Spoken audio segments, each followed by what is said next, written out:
வணக்கம்மா. இன்னைக்கு பாக்கியலட்சுமி சமையல் அறையில் வெண்டைக்காய் புளிக்குழம்பு தான் செய்ய போகிறேன். ஃபஸ்ட்டு காயை நல்லா வதக்கி எடுத்துக்கலாம்.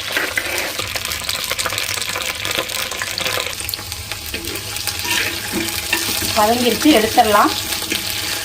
கொஞ்சம் எண்ணெய் ஊற்றிக்கலாம். வெந்தயம் பிடிச்சிருச்சு, பூண்டு சேர்த்துக்கலாம். பூண்டு வதங்கிடுச்சு, வெங்காயம் போட்டுருவேன். வெங்காயம் வதங்க உப்பு போட்டுக்கலாம். வெங்காயம் நல்லா வதங்கிடுச்சு, கருவேப்பிலை போட்டுடலாம். தக்காளி,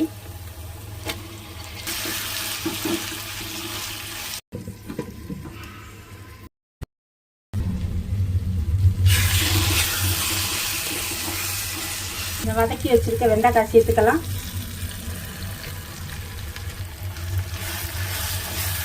இதே கொஞ்சம் மஞ்சத்தூள், குழம்பு மசாலா பொடி,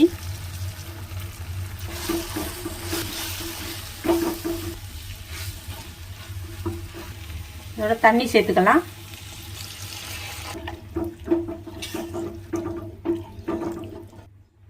குழம்புக்கு தேவையான உப்பு, புளி தண்ணியை ஊற்றிடலாம். குழம்பு கொதிக்கட்டும், அப்புறம் தேங்காய் ஊற்றி இறக்கிடுவோம்.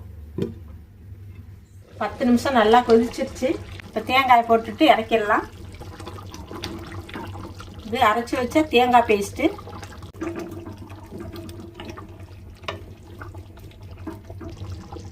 கொத்தமல்லி போட்டுட்டு ஆஃப் பண்ணிடுறேன் குழம்ப.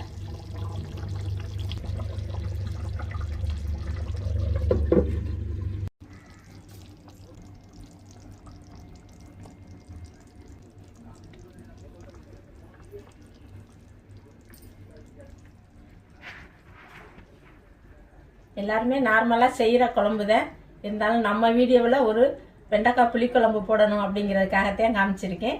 இந்த மாதிரி நீங்களும் செஞ்சு சாப்பிடுங்க, ஆரோக்கியமாக இருங்கம்மா. அடுத்த ஒரு நல்ல வீடியோவில் சந்திப்போம். நன்றி, வணக்கம்.